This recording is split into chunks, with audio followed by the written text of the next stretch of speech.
I'm Caden Love. And I'm Steam Love, his wife. And we are love and lore taking dark fantasy, light fantasy, and everything in between. And today, we are going to try to dig into the internet to get you the most up-to-date news about your favorite books being adapted into TVs or movies. We'll start with Caden. He has a lot of fun things to share with you about high fantasy books, and then at the end, I'll chip in with a little bit of books that I've read. And I feel like a lot of these can seem to be a little bit disappointing. Let's say the rights have lapsed or just people aren't saying anything.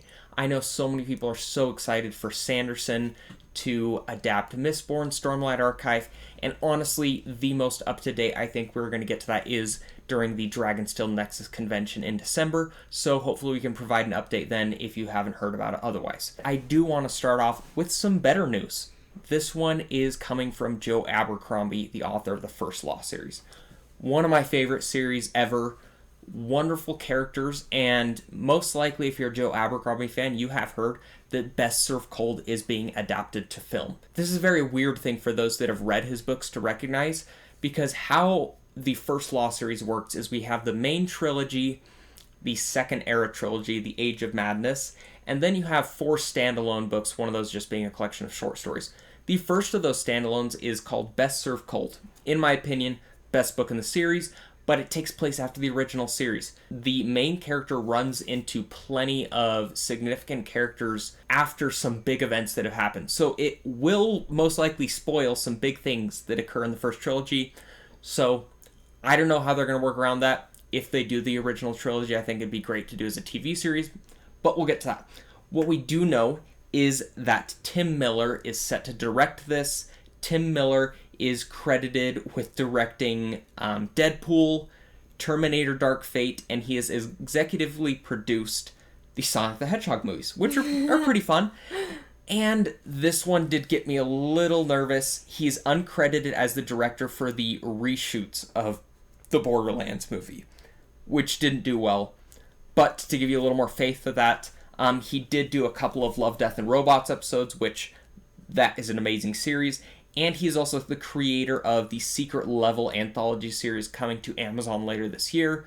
And that is an anthology like Love, Death, and Robots, where it focuses on stories from Dungeons & Dragons, Mega Man, God of War, just to name a few. The only other confirmed thing that we do know is that Rebecca Ferguson will be playing the main character, Monza Mercado. I think she's a stellar pick. You might have seen her in Greatest Showman, or more recently in Dune as Jessica, the mother of Paul, and I think that she's going to do stellar at that.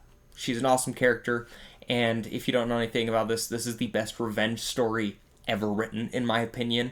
I'm not a revenge story guy, but I love it. So this one is a little bit of bouncing around the rights, and that's something you'll learn with all these adaptations. The rights will be purchased, then expire, and they'll be juggled around a bit. We are going to go to Name of the Wind, one of Seema's favorite books, a great favorite of mine. Which we did fan casting for, so check it out to see who we would cast to play characters in that. Okay, so the first mention of this is July 2013, 20th Century Fox optioned for a TV series.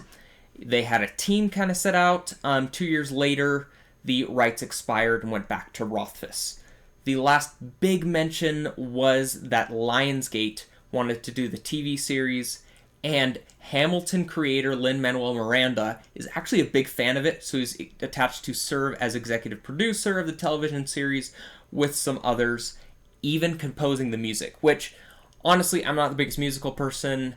I recognize that Hamilton was done very well. It's not my favorite, but to have someone so musically talented go in and make music for it, I think it would be awesome. Yeah, because there was a lot of songs in it. The last mention was in 2018 with Sam Raimi as the director. Sounds kind of vague, but a confirmed adaptation that is coming is Apple TV will be doing Neuromancer.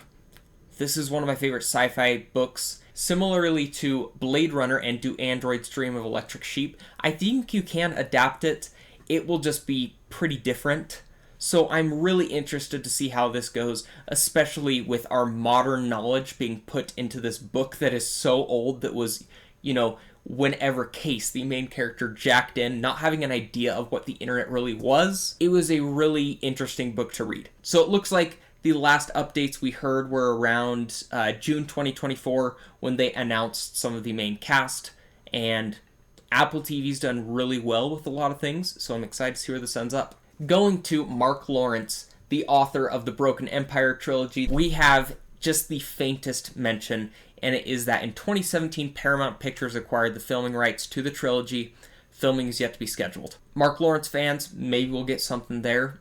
This would be a very, very dark series, but I'd be interested in seeing how they do it. And aside from Brandon Sanderson, the adaptation I would be most excited to see, but also very scared to see how they do it, would be Red Rising. Right now it is with a streamer, but I can't say who, and it's being developed. And the delay is fortunately because they want it to be right and have a couple times gotten great drafts that they didn't think were right. Right. But the cool thing is the note is to make it even closer to the book series. I would love to see it. I think it'd be amazing as a TV series, and be really interested to see how they do Arrow 1 and 2. Now that we've heard about all these exciting fantasy adaptations, here are a couple of other ones that you might have heard of that are also getting their movies now.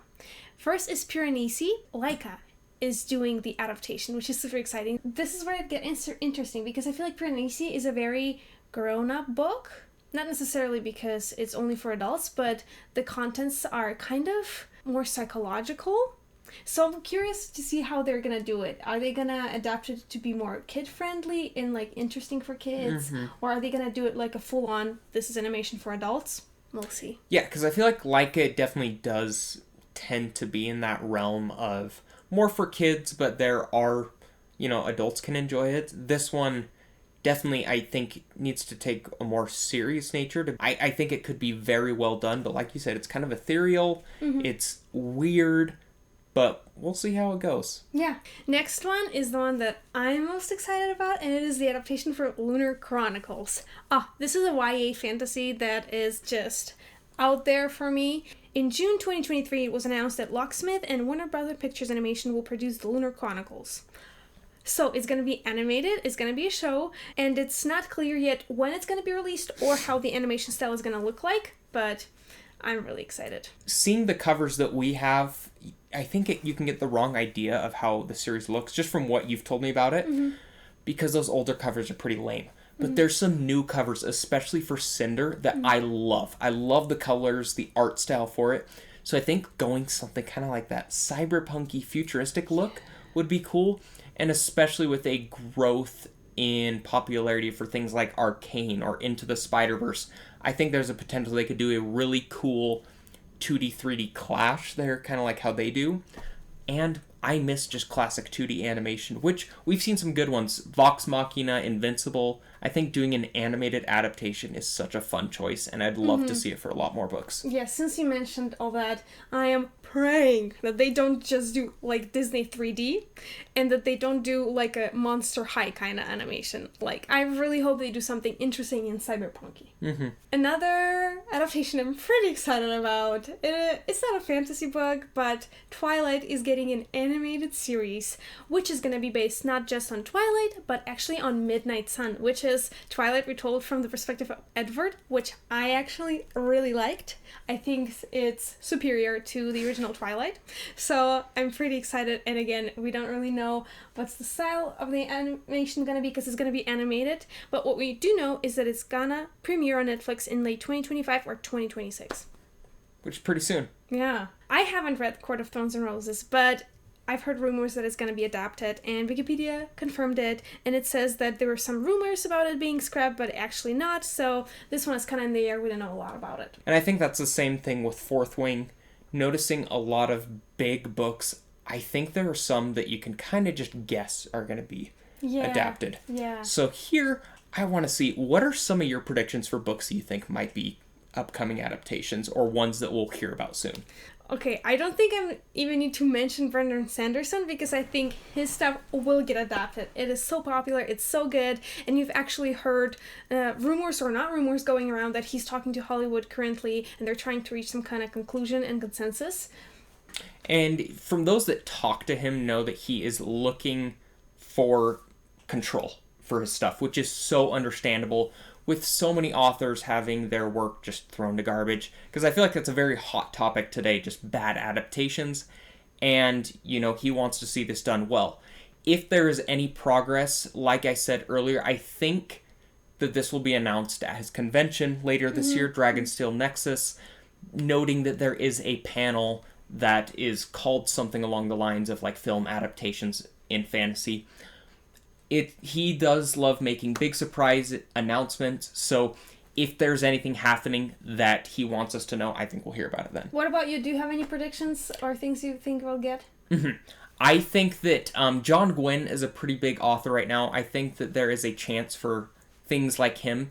Ones that I am pretty sure about, The Will of the Many has been receiving so much attention, and this is one of those that kind of transcends beyond the fantasy community. This is one that everybody loves.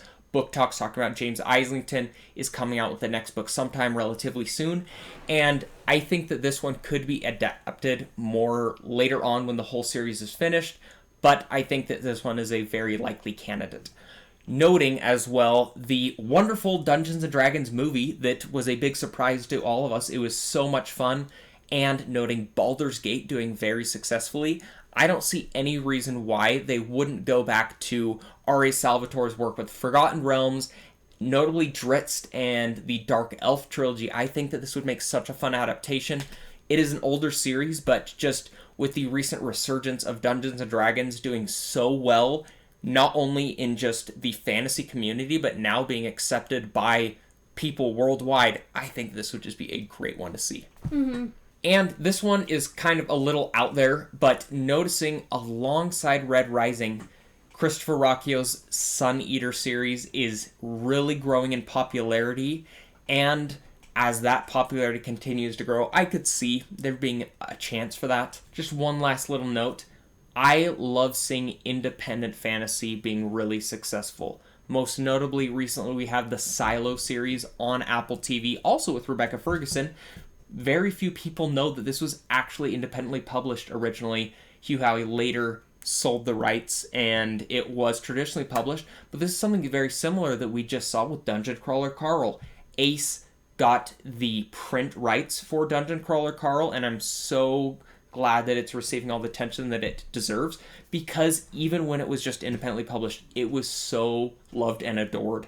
And to see this one just being bought so quickly by Seth MacFarlane is going to be interesting. I think that this one will be really fun, and that's all we really know about it as far as I know, but Dungeon Crawler Carl being adapted, I think, can be a really fun ride. Okay, well, let us know if we missed any fun adaptations coming up, because we might have missed something.